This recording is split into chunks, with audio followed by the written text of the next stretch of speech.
Hello guys, so welcome to the Polity lecture series. We are going to dive deep into some of the fundamental, but again, very complex aspect of our constitution. In this session, what we'll be doing is we'll be discussing the DPSPs, the Directive Principles of State Policy, and we'll also look at the relation and contrast with the fundamental duties. What are the relation? So they used to ask this in mains earlier. So in case if you get a question, you should be in a position to write a proper answer. And then we'll also look at the concept of social democracy. And then very important article that I need to discuss here is the Article 31C and its implication. And then we will also look at the types of emergencies, the national emergency, the president rule, and the financial emergency. So guys, this session is important for understanding how the ideals of constitutions are to be implemented in practice and how powers shift during emergency and how the fundamental values are balanced. Okay, so you will be getting a comprehensive idea about all these things that we have discussed. So let's start with the DPSP. Now, which part? It's part 4, right? So DPSPs are included in part 4 of the Indian Constitution. And if you look at the articles, it's from 36 to 51. And they act as the guidelines for the state to frame laws and policies. So these are like guidelines, okay? And the idea of DPSP is borrowed from Irish Constitution. So these are facts which are important. Article 36 to 51, part 4 of the Constitution. These are guidelines borrowed from Irish Constitution. So what is the goal here? The goal is to establish a social and economic democracy, right? So it's not just political democracy. So it also talk about social and economic democracy here. If you look at fundamental rights, where we are discussing clearly about the political freedom, but DPSPs promote social and economic justice. Okay, so this is connected with social and economic democracy, social and economic justice, where whenever we talk about fundamental rights, we talk about political democracy or political freedom. Okay, so that again, very important point. Fundamental rights connected with political freedom or political democracy. DPSP, social justice or economic justice or social and economic democracy aspect. Now, see, when we talk about true freedom, it's basically achieved only when people are free socially, economically, and politically. So merely giving fundamental rights, we can't say that you enjoy true freedom. So economic, social, as well as political justice is required, or economic, social, and political freedom is required. So DPSP help to transform India from a political state where the government control everything to a welfare state where the state ensures social justice. So that's the importance of DPSPs. And these principles, one drawback, I would say it's non-justiciable, right? Which means they're not enforceable in a court of law, unlike fundamental rights. I told you if fundamental right is violated, you can directly approach the Supreme Court and can get it enforced. But that's not possible when it comes to DPSPs. These are non-justiciable and not enforceable in a court of law. But even though it's not enforceable, they are fundamental in the governance of the country, and it's very important. And the state is expected to apply these principles in making law. So if you see, when I talked about due process of law, DPSPs in fact act as the guidelines while framing the laws. So the judiciary can check whether some of the guidelines are satisfied or not. Though it's not completely enforceable, as like what we have discussed in case of fundamental rights, but as per due process of law, there is a possibility that the court can check it. Okay. Now let's go for the classification of DPSPs. We have socialist principles, we have Gandhian principles, and liberal intellectual principles. Constitution is not making any such kind of divisions or categories, but for the purpose of understanding it clearly, we are doing it, right? So if you see the socialist principles, like ensure right to adequate means of livelihood, Article 39A, and then equal pay for equal work, which is Article 39D, and then distribution of wealth to prevent its concentration, Article 39C, and then right to work, education, and public assistance, which is Article 41. And then you talk about just and humane condition for work and maternity relief, right? So Article 42. And then living wage, decent standard of living, and all these, this is coming in Article 43. So these are what you say Marxist or socialist principles. And then Gandhian principles, right? So that's like promote cottage industry. So when you look at the options, you will be able to understand it if you're getting that multiple choice questions. So promote cottage industries, Article 43, and then promote educational and economic interest of SCs, STs, and the weaker section, which is Article 46, and then promote village panchayats, prohibit consumption of intoxicating drinks, and then organize agriculture and animal husbandry on modern lines, Article 48. Then you look at liberal intellectual principles like Uniform Civil Code, Article 44, which is very important. And then separation of judiciary from executive, that's another important one. Then we have separation of judiciary from executive, Article 50, which is again very important, and then promotion of international peace and security, Article 51. So let's quickly look at the difference between fundamental rights and DPSPs. Okay, so first let's see in terms of enforceability. Fundamental rights, as I discussed already, it's justiciable in court, whereas DPSPs are non-justiciable, which means non-enforceable. Fundamental rights are enforceable. If it is violated, you can directly approach the Supreme Court also.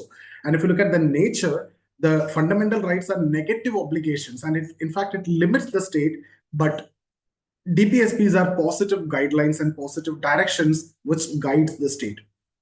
And if you look at the fundamental rights, the focus, it's individual rights, individual focused, but DPSPs, this is the welfare of society, it's a collective aspect of society. And if you look at the language which is used, fundamental rights, it's very clear, precise, and legal. And if you look at directive principles, this is broad and general guidelines. Okay. And then if you look at the source, which constitution inspired the fundamental rights, it's American Constitution, and directive principles, you can say Irish Constitution. So see guys, the fundamental rights can be directly enforced, as I told you, which is enforceable in court of law, or Supreme Court directly under the Article 32. So if it get violated, you can approach the Supreme Court, and Article 32 itself is a fundamental right. So they cannot ignore it. And then if you look at DPSPs, these are clear moral guidelines and obligations to the government. So even if it is not followed, the court cannot penalize the government. That's why I told this is not enforceable. So see, the Constitution basically aimed to achieve a balance between individual rights and the collective welfare. That's what you mean by both you see in Constitution. One is directly enforceable, the other is non-enforceable. These are guidelines. So individual rights are protected and the collective welfare is also taken care. So that's actually the purpose. Now, I told you in the beginning itself, 31C, which is very important. That's bridging the DPSPs and the fundamental right. So guys, actually Article 31C was inserted by 25th Constitutional Amendment, 1971, basically to protect the laws which are implementing Article 39B and 39C. So Article 39B, 39C, to implement those two articles, you created a law. So don't tell that this law violated Article 14 and 19 fundamental rights. So that protection is what given under Article 31C. So basically to protect the laws implementing Article 39B and C, otherwise it will be challenged as violating 14 and 19 discrimination and other things. Then what happened is in 42nd Amendment, the scope was extended to whole of the DPSPs. But again, in fact, in Minerva Mill case, Supreme Court has struck down that because that's, that Parliament cannot destroy the basic structure of Constitution like that, which has been ruled in Keshwant Bharati case, right? So the present situation is that Article 31C is valid for protecting the laws to implement Article 39C, 39B and C, not applicable across the DPSPs. Okay, so 31C is now valid for 39B and C. Just remember that. That's the present situation. Now, you might have heard this harmonious construction. So you see court often use this principle of harmonious construction basically to interpret law. So what will happen is both fundamental rights and DPSPs are respected, given importance to individual rights as well as the collective welfare. But of course, more importance is given to the fundamental rights if there is a conflict. But it's basically avoiding conflict. Unnecessary conflict you can avoid, by using harmonious construction, and that will help you to uphold the essence of the Constitution. So you will be seeing this term, and I just want to clarify that. Now, coming to emergency provisions, there are three types of emergency: national emergency 356, 352, and then president rule 356, and then financial emergency 360. I'll quickly look at each of these. So start with national emergency, which is Article 352. And when it can be proclaimed, what are the grounds? War, external aggression, and armed rebellion. So that was actually added in the 44th Amendment, armed rebellion. Now, what are the effects if national emergency is coming to effect? First, fundamental rights under Article 19 will be suspended. Okay, the moment it comes into effect, Article 19 will be suspended. And you can see center assumes overriding powers of state. So the federal nature of the constitution will break at that point of time. And then duration, initially it will be for 1 month, and it can be extended every 6 months with parliamentary approval. So if it want to continue beyond a year, or if it continues beyond a year, then two conditions need to be satisfied. First, the national emergency should be in operation, of course, and then election commission have to certify that holding election is not possible. So that's the two conditions. Now let's look at the president rule under Article 356. When it is imposed, when the state government failed to work according to the constitutional provision, and the governor, if he's not satisfied, or he understood that the state government is not working with the constitutional provision, he can report to the president, and then president's own satisfaction also, president rule can be implemented. So either based on governor's report or president's own satisfaction, but mostly it will be governor's report, which is very important because governor is actually agent of president who is working in the state. Now, what is the effect here? State assembly will be suspended or dissolved, and then president administers the state through governor here. And it's valid for 6 months, and it's extendable up to 3 years with conditions. Again, first extension needs approval every 6 months, and every 1 year, national emergency must be there in operation. So that's the condition. And then next is financial emergency. That's Article 360. So this is basically declared when financial stability or credit of India is threatened. So see, so far this emergency is not used in India, though during 1991 we had balance of payment crisis and other things, but that's related to the external aspect, but we have not used. And what will be the effect if this comes into picture? Salaries and allowances of all public servants, including the judges, can be reduced. President can also direct the state to observe financial discipline, cut down the expenditures and other things. Okay, now what's the role of president during emergencies? So of course, the president act on the advice of the Council of Ministers. So there is no question about that. So that means president also have some checks and control, right?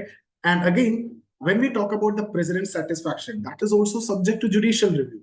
So it's not immune to judicial review. Also, in the Bombay case, SR Bombay case, the Supreme Court clearly ruled that president can be, or president rule also can be challenged in court. So even during president rule also, in Minerva Mills case and Keshwanda Bhardi case also, it has been made clear that, the emergency powers cannot violate the basic structure principles. Okay. So Supreme Court have made sure that even during emergency, even during president rule or any situation, the basic structure of the constitution cannot be altered under whatever power. Okay. So let's quickly look at the election of president, the powers of president and everything I'll be discussing in detail in the chapter of president separately. But here, if you see, elected by an electoral college, which consists of elected MPs of both the houses of parliament, Rajya Sabha and Lok Sabha, and then elected MLAs of states and the union territories with legislature.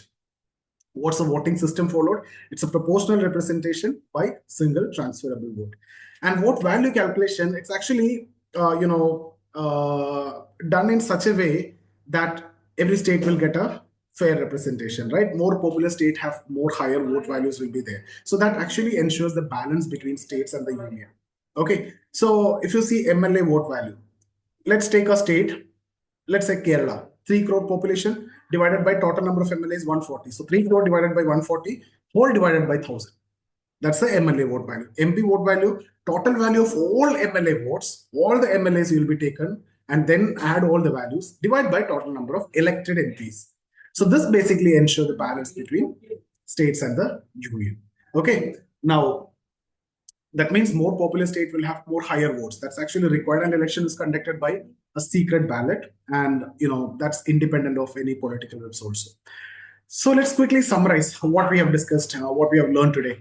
I told you DPSPs are non-justiciable principles that basically aim to establish social and economic justice, fundamental rights, political freedom, political justice. Here, social and economic freedom, social and economic justice, that in itself can be a question which can be asked. So they in fact complement the fundamental rights. As I told you, fundamental rights provide political justice or freedom.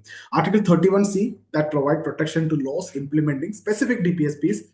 I told you 39B and 39C, specific DPSPs, though it was extended for all DPSPs, but it has struck down by the court in the Minerva Mills case. Then I discussed about harmonious construction that basically ensures balance between the rights and the governance principles, the individual rights and the collective harmony.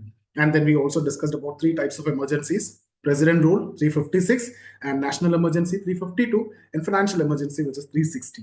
So the president powers during these emergencies are again regulated and also subject to judicial review. Regulated in the sense that he act on the basis of advice of Council of Ministers. And then we also discussed about the election of president that basically ensures that federal balance, that by using that unique voting formula.